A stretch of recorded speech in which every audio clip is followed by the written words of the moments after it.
Hello my dear students, आज हम करने जा रहे हैं शॉर्ट रिवीजन ताकि जल्दी से आपको एक ही जगह पर एक ही वीडियो के अंदर पूरा का पूरा चैप्टर जो है इजी वे के अंदर मिल जाए। तो स्टार्ट करते हैं the end of bipolarity. Bipolarity means two powers, ठीक है। टू पोल्स हुआ करते थे, टू पावर्स एग्जिस्ट किया करती थी। फर्स्ट है यूएसए और दूसरी है यूएसएसआर, ठीक है।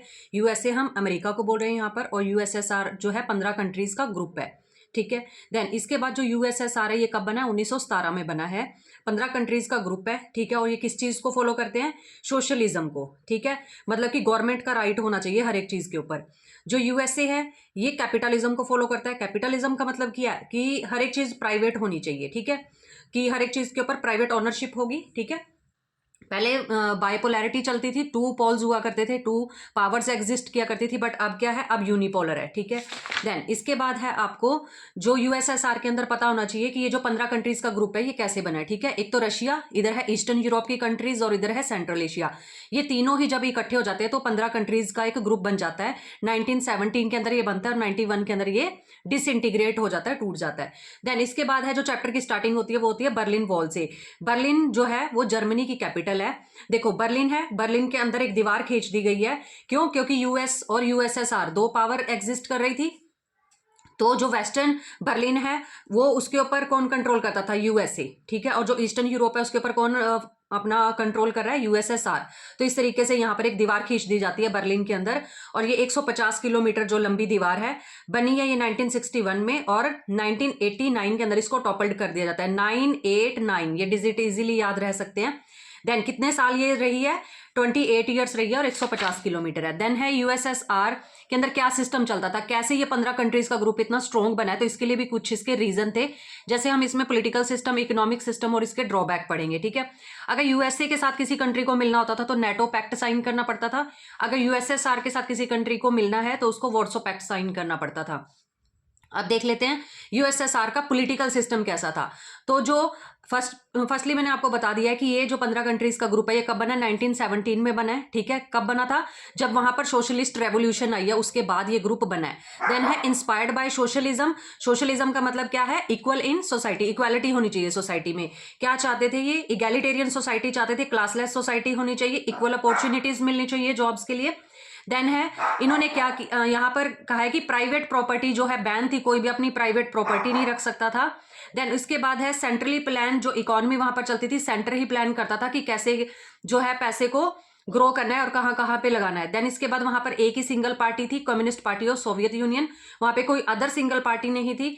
देन इसके बाद क्या है यहाँ पे बताया USSR help eastern Europe countries from fascist force, ठीक है। ये भी एक मतलब पॉलिटिकल मुद्दा है, इसलिए इसमें इसको ऐड किया गया है। जैसे कि देखो यहाँ पे रशिया है, ये ईस्टर्न यूरोप है। अब जर्मनी की जो फासिस्ट फोर्स है वो हमला कर देती है ईस्टर्न यूरोप के अंदर, तो ईस्टर्न यूरोप अब क्या करेगी? घबरा चुका है, ठीक है। तो ये रशिया से अब हेल्प मांगता है, तो रशिया इसकी हेल्प करता है। तो ईस्टर्न यूरोप इस तरीके से फिर क्या है आपका, ये ईस्टर्न यूरोप भी जो है इधर मिल जाता है, वार्सो पैक्ट को साइन कर लेता है, और मतलब कि 15 कंट्रीज का ग्रुप जो है फॉर्म हो जाता है। तो इस तरीके से क्या है, रशिया ईस्टर्न यूरोप की हेल्प करता है।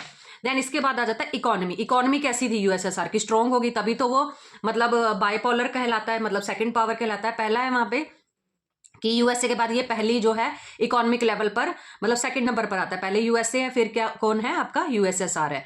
देन इसके बाद क्या है यहाँ पे जो एनर्जी रिसोर्सेज, ऑयल है आपका, आयरन, स्टील, ये सब कुछ एक ही जगह पे मिलता है। ट्रांसपोर्ट सेक्टर बहुत अच्छा है। कॉम्प्लेक्स कम्युनिकेशन मतलब कम्युनिकेशन नेटवर्क बहुत अच्छा है कि 15 कंट्रीज के ऊपर कंट्रोल रखा जा रहा है। देन है यहाँ पे पिन से लेके कार तक सारा का सारा जो है मतलब मटेरियल जो है यहीं पे ही बनता है यूएसएसआर के अंदर।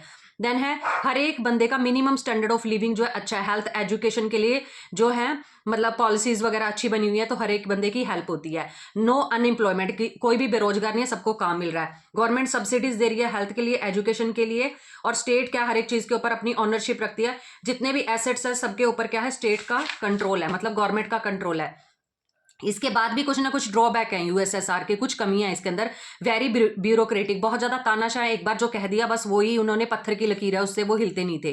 देन उसके बाद है वहां पे डेमोक्रेसी नहीं थी। कम्युनिस्ट पार्टी किसी को भी अकाउंटेबल जवाब दे नहीं थी, अपनी मनमर्जी चलाती थी। और वहां पर क्या है, रशिया जो है अदर 14 कंट्रीज के ऊपर डोमिनेट करता था, सिर्फ रशिया ही लीड करता था। देन इसके बाद है पीपल फ्रॉम अदर रीजन, वो उनको लगता था जो अदर 14 कंट्रीज है कि हमको नेग्लेक्ट किया जा रहा है, हमें सप्रेस किया जा रहा है, हमारे कल्चर को दबाया जा रहा है, हमारी लैंग्वेज को जो है मतलब इग्नोर किया जा रहा है। और आर्म रेस के ऊपर ये क्या है, ज्यादा पैसा खर्च करते थे तो अदर चीजों के ऊपर पैसा ही नहीं खर्च कर पाते थे, तो ये ड्रॉबैक हो गई यहाँ की। देन फिर क्या है, सारा पैसा आर्म रेस पर आ गया, तो टेक्नोलॉजी में, इंफ्रास्ट्रक्चर में, पॉलिटिकल इकोनॉमिक एस्पिरेशन में, एस्पिरेशन ऑफ सिटीजन्स, लोगों की जो एस्पिरेशंस थी उनके ऊपर ये खरे नहीं उतरे और हर एक चीज में बैक जाने लगे। क्यों? क्योंकि आर्म रेस के ऊपर सारा पैसा खर्च कर रहे हैं। देन उसके बाद है, इनका जो पैसा है वो स्टैग्नेंट हो गया, बढ़ नहीं रहा था। फिर इन्होंने ऊपर से क्या, अफगानिस्तान के ऊपर हमला कर लिया। जब हमला करेंगे, पहले तो कंडीशन खुद की खराब चल रही है, देन ऊपर से वहां पे हमला करके बैठ गए हैं। फिर है शॉर्टेज इन कंज्यूमर गुड, ठीक है, कि फिर जो इनकी खुद की खपत की चीजें थी वो भी कम होती जा रही थी और जो फूड है ये बाहर से मंगवा रहे थे। देन आते हैं मिखाइल गोर्बाचेव। ये क्या करते हैं, गोर्बाचेव जब आते हैं, ठीक है, ये 85 में आते हैं और 1991 के अंदर जो है यूएसएसआर डिसइंटीग्रेट हो जाता है। ये जनरल सेक्रेटरी बने कम्युनिस्ट पार्टी के 85 में। इन्होंने 2 रिफॉर्म्स चलाए थे, एक प्री हिस्टोरिका और दूसरी है ग्लासनोस्ट। प्री हिस्टोरिका का मतलब क्या है कि सारा कुछ मैं दोबारा से रीस्ट्रक्चर करूंगा, और ग्लासनोस्ट मैं ओपननेस कर दूंगा, ठीक है, कि यूएसएसआर के साथ बढ़िया रिलेशन बनाऊंगा। देन ये क्या क्या करता है, आर्म रेस खत्म करवा देता है, कोल्ड वॉर खत्म हो जाती है, ठीक है, डेमोक्रेसी को ज्यादा ये मोटिवेट करते हैं और जर्मनी को यूनिफाई करवा देते हैं। अब जो पता है आपने स्टार्टिंग में पढ़ा है चैप्टर के कि बर्लिन वॉल बनाई गई थी जर्मनी की कैपिटल में, वो क्या है, तोड़ दी जाती है, ठीक है, और जर्मनी को यूनिफाई करवा दिया जाता है। तो गुड रिलेशन विद वेस्ट, ये क्या है, यूएसए के साथ बढ़िया रिलेशन बना देते हैं जो मिखाइल गोर्बाचेव होते हैं, ठीक है। फिर क्या होता है कि ये जो है सारे के सारे सिस्टम के अंदर रिफॉर्म लेकर आते हैं और जो ईस्टर्न यूरोपियन कंट्री हैं अब क्या है, वो प्रोटेस्ट करना स्टार्ट कर देती है। इधर ईस्टर्न यूरोप की जो कंट्रीज हैं वो कहती है कि हमको यूएसएसआर के साथ रहना नहीं है, हमको तो अलग होना है। देन जो कम्युनिस्ट रिजीम है वो क्या है, एक एक करके वो 15 जो कंट्रीज का ग्रुप था वो टूटना स्टार्ट हो जाता है। रिफॉर्म अपोज्ड कम्युनिस्ट पार्टी, अब जो ये क्या है कम्युनिस्ट पार्टी है वो भी मिखाइल गोर्बाचेव वो कहते हैं कि तू ढंग से काम नहीं कर रहा है, तू 15 कंट्रीज का सारा ग्रुप हमारा तोड़ के रख दिया है कि ये सब कुछ ठीक नहीं हो रहा है। इसके ऊपर क्या करवा देते हैं, मिलिट्री कूप करवा देते हैं मिखाइल गोर्बाचेव पर।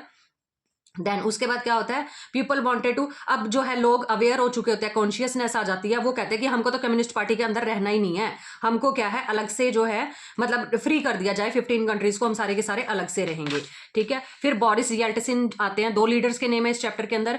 यहाँ पर जो है ये इलेक्ट होके आते हैं एज अ, मतलब कि वहां पे इलेक्शन होते हैं, रशियन जो लोग हैं इनको चुनकर जो है अपना लीडर बनाते हैं, ठीक है। इनको नेशनल हीरो भी कहा जाता है।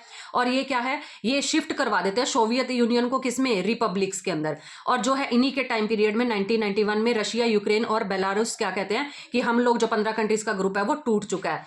और जो कम्युनिस्ट पार्टी है उसको यूएसएसआर में बैन कर दिया जाता है, बंद कर दी जाती है वो, और वहां पे कैपिटलिज्म आ जाता है। क्यों आ जाता है, क्योंकि यूएसएसआर वालों को पता लग गया कि यूएसए हमसे आगे चल रहा है, ठीक है। तो हम क्या है, यूएसए किसको फॉलो करा था, कैपिटलिज्म को, तो हम सोशलिज्म को छोड़ते हैं और हम कैपिटलिज्म को फॉलो करेंगे, ठीक है, और डेमोक्रेसी को अडॉप्ट कर लेते हैं 15 की 15 कंट्रीज। देन उसके बाद क्या है, कॉजेज ऑफ डिसइंटीग्रेट होने के क्या कारण मतलब कि थे, ठीक है। सबसे पहले इकोनॉमिक रीजन पढ़ेंगे, क्या कह रहे हैं कि इकोनॉमी वहां की स्टैग्नेंट होना स्टार्ट होगी, पैसा एक जगह पे रुक गया और बढ़ नहीं रहा है, और वहां पे क्या सारा पैसा इस पे डिफेंस पे लग रहा है, तब भी प्रॉब्लम आ रही है, ठीक है, अदर चीजों के ऊपर खर्च ही नहीं कर पा रहे हैं।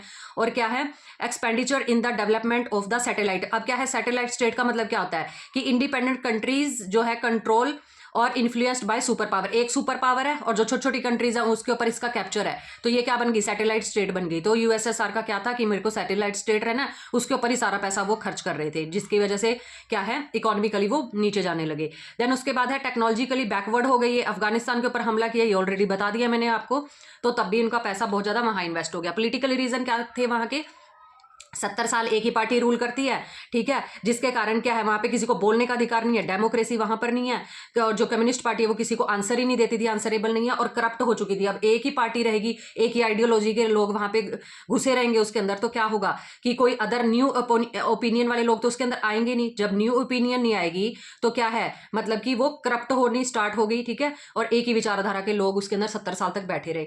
फिर है अनएम्प्लॉयमेंट, किसी को काम नहीं मिल रहा था क्योंकि कंडीशन बहुत खराब होती जा रही है, इकोनॉमिकली वो डाउनफॉल आ रहा है उसके अंदर। देन है अदर कॉजेज भी हैं, जैसे कि इंटरनल वीकनेस आने लगी थी, इकोनॉमी स्टैग्नेंट हो चुका है, people began to question the system, अब लोगों ने क्वेश्चन करना स्टार्ट कर दिया सरकार को।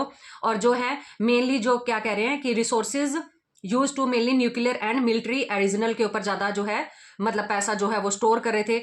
और अवेयरनेस अबाउट एडवांस, अब उनको पता लगा था कि यूएसए हमसे आगे है, तो हमको क्या है मतलब कि एडवांस होना पड़ेगा, इस सिस्टम को हमको छोड़ना पड़ेगा। पॉलिटिकली स्टैग्नेंट ऑलरेडी हो चुका है ये। फिर है अलाइनेशन अमंग पीपल्स, और लोगों के अंदर ये फीलिंग आने लगी थी अब हमको अलग अलग होना है, हम 15 कंट्रीज इकट्ठे नहीं रह सकते, हमारा अलग कल्चर है तो हम इकट्ठे क्यों रहे। प्रिविलेजेस ऑफ ब्यूरोक्रेट्स, ब्यूरोक्रेट्स क्या है, जो सरकार के बंदे थे उनको कुछ प्रिविलेजेस, कुछ फैसिलिटीज मिली हुई थी जिसको बिल्कुल खत्म कर दिया गया। जो गोर्बेचेव की दोनों पॉलिसीज आई थी, रिफॉर्म्स उसने की, वो क्या थी, स्लो भी थी और फास्ट भी थी, ठीक है। जो लोग हैं वो कह रहे थे कि ये स्लो है, जो कम्युनिस्ट पार्टी क्या कहते हैं कि इतनी जल्दी चेंज करके रख दिया है, लोगों को समझ में नहीं आ रहा है। तो इस तरीके से इसकी जो दोनों रिफॉर्म्स है वो क्या हो गई, मतलब बेकार गई। राइज ऑफ नेशनलिज्म, और लोगों के अंदर क्या है, नेशनलिज्म की फीलिंग आना स्टार्ट हो गई। अब यहाँ पे आपको बताया गया है कि कॉन्सिक्वेंस क्या निकलते हैं जब ये 15 कंट्रीज का ग्रुप टूट जाता है, तो क्या इसके कॉन्सिक्वेंस, क्या नतीजा निकलेगा। एंड हो जाएगी कोल्ड वॉर, ठीक है, आर्म रेस खत्म हो जाएगी, मिलिट्री ब्लॉक जो 2 बने हुए थे वो खत्म हो गए, और जो आइडियोलॉजी कन्फ्लिक्ट चल रहा था यूएसए और यूएसएसआर में, उनकी आइडियोलॉजी क्या है वो एंड हो जाएगा उसका। ग्लोबल इन्फ्लुएंस क्या पड़ेगा, अब क्या हो जाएगा, जब यूएसएसआर टूट गया तो यूनिपोलर वर्ल्ड बन जाएगा, ठीक है। और कैपिटलिस्ट इकोनॉमी ग्रो करने लगी है, सभी कैपिटलिस्ट को फॉलो करने लगे कि यूएसए सबसे अच्छे जा रहा है, ठीक है। और डेमोक्रेसी को अडॉप्ट करने लगे, और यूएसए का ये वर्ल्ड बैंक और इंटरनेशनल मॉनेटरी फंड दोनों ही क्या करते थे, पैसा देते थे और लोगों को एडवाइस देते थे दूसरी कंट्रीज को कि आप ग्रो करो, ठीक है। तो सभी कंट्रीज जो इनके पीछे लग गई हैं, वर्ल्ड बैंक और IMF इंटरनेशनल मॉनेटरी फंड के मतलब एडवाइस लेती थी अब हर एक country. Emergence of new countries, अब क्या है, बैलिटिक है, जो ईस्टर्न यूरोपियन कंट्रीज है, उन्होंने क्या, जो ईस्टर्न यूरोपियन कंट्रीज थी उनका अपना खुद का एक ग्रुप बना हुआ था, ठीक है, यूरोपियन यूनियन, उन्होंने क्या किया, अपनी कंट्रीज के ग्रुप जाके ज्वाइन कर लिए, ठीक है। कुछ एक कंट्रीज ऐसी थी जिन्होंने यूएसए को ज्वाइन कर लिया, बट यूएसएसआर को उन्होंने मतलब वॉर्सो पैक्ट को छोड़ दिया था, टूट चुका था वो। सेंट्रल एशिया की जो कंट्रीज है उन्होंने गुड रिलेशन बना के रखे हैं, चाइना के साथ भी, यूएसए के साथ भी और रशिया के साथ भी, ताकि हम अच्छे से बने रहें। देन है शॉक थेरेपी। शॉक थेरेपी क्या थी कि अथॉरिटेरियन सोशलिस्ट सिस्टम चलता था वहां पे, अब उसे एकदम से किस चीज में कन्वर्ट किया जाए, 15 कंट्रीज का ग्रुप टूटा है तो डेमोक्रेसी और कैपिटलिस्ट वहां पर सिस्टम को अडॉप्ट किया गया। तो इससे क्या हुआ कि जो रशिया, सेंट्रल एशिया और ईस्टर्न यूरोप, ये तीनों ही थे ना जो 15 कंट्रीज का ग्रुप था, ये इन्फ्लुएंस हुए किससे, वर्ल्ड बैंक और IMF से। ऑलरेडी बताया कि ये दोनों ही किसके हैं, यूएसए के हैं। Then feature of shock therapy, के क्या क्या फीचर थे, जो कलेक्टिव फार्मिंग पहले चलती थी, ठीक है, रिप्लेस्ड बाय प्राइवेट फार्मिंग, ठीक है, पहले लोग इकट्ठे होकर फार्मिंग करते थे, अब प्राइवेट फार्मिंग होने लगी थी। और क्या है, ट्रेड अलायंस, जो 15 कंट्रीज ने अपना ट्रेड अलायंस बना रखा था उसको तोड़ के सब अपना अपना अपनी तरीके से ट्रेड करने लगे अब। और जो free trade, foreign direct investment जो है, अदर कंट्रीज जो है पैसा इन्वेस्ट करने लगी यहाँ 15 कंट्रीज के अंदर अपना अपना, ठीक है। और उसके बाद ये ओपननेस कि हर एक कंट्री ने ओपननेस कर दी थी इन्वेस्टमेंट के लिए। डीरेगुलाइजेशन किया गया क्योंकि स्टेट गवर्नमेंट मतलब स्टेट गवर्नमेंट पीछे हट गई है और प्राइवेटाइजेशन हो गया था, तो डीरेगुलाइजेशन हुआ है। उन्होंने अपनी करेंसी को कन्वर्टिबिलिटी किया, कन्वर्ट करके देखा कि उनकी जो करेंसी है, ठीक है, कि अदर कंट्री के साथ हमको ट्रेड करना है तो उनके पैसे की कितनी वैल्यू होगी। तो then after that consequence of shock therapy, consequence में क्या आ जाएगा आपका, जो यूएसएसआर की इकोनॉमी है वो क्या है, मतलब कि बहुत ज्यादा गिरने लगी थी, सारी की सारी ब्लैक माफिया के हाथ में चली गई थी, इसलिए वहां पे प्रॉब्लम क्रिएट हुई है। फिर है लार्जेस्ट गैरेज सेल, इसके अंदर क्या है, जो वैल्यूएबल चीजें थी ना वो बहुत कम दामों के अंदर लोगों को दे दी गई। कोलैप्स ऑफ स्टेट कंट्रोल, जो गवर्नमेंट थी वो अब नीचे गिर चुकी थी। फिर है डिसअपीयरेंस ऑफ एंटायर इंडस्ट्रीज, अब क्या है, जो छोटी छोटी और इंडस्ट्रीज थी ना वो सारी की सारी क्या है, डिसअपीयरेंस होने लगी, मतलब दिखना ही बंद हो गई थी। और जो रूबल है उसकी वैल्यू कम होने लगी, इन्फ्लेशन, महंगाई बढ़ गई यूएसएसआर में। और destruction of old social welfare system जो चलता था वो खत्म कर दिया गया, सरकार सब्सिडीज देती थी वो खत्म कर दी। और जो माफिया वो उभर के आता, क्योंकि सारी की सारी ब्लैक मार्केट में माफिया लोग बैठे थे, उन्होंने सारी की सारी इंडस्ट्रीज जो वैल्यूएबल इंडस्ट्रीज है वो खरीद ली, जिसके कारण क्या है, माफिया जो क्या है वो बहुत ज्यादा रिच हो गए थे। इनकम डिस्पैरिटीज, इसका मतलब क्या है कि जो रिच हैं रिच और रिचर होते गए, पुअर और पुअरर होते गए। वो तो आपको ऑलरेडी पता ही है कि माफिया के हाथ में चला गया सारा का सारा इंडस्ट्रीज वगैरह जो भी हैं।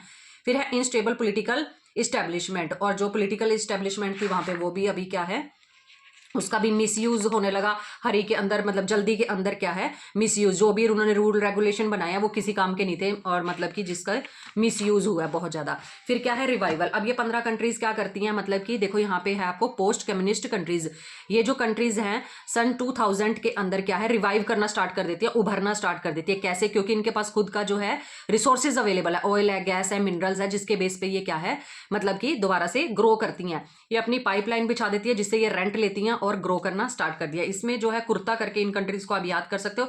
सेंट्रल एशिया की कंट्रीज हैं, कजाकिस्तान है, उज्बेकिस्तान है, रशिया, तुर्कमेनिस्तान और अजरबैजान। तो इस तरीके से ये आपकी कंट्रीज है। फिर है टेंशन एंड कन्फ्लिक्ट। अब जो 15 कंट्रीज का ग्रुप है, जैसे सेंट्रल एशिया है, ठीक है, रशिया और ईस्टर्न यूरोप है, सारी की सारी कंट्रीज के अंदर क्या है अब जो है टेंशन और कन्फ्लिक्ट का माहौल चल पड़ता है।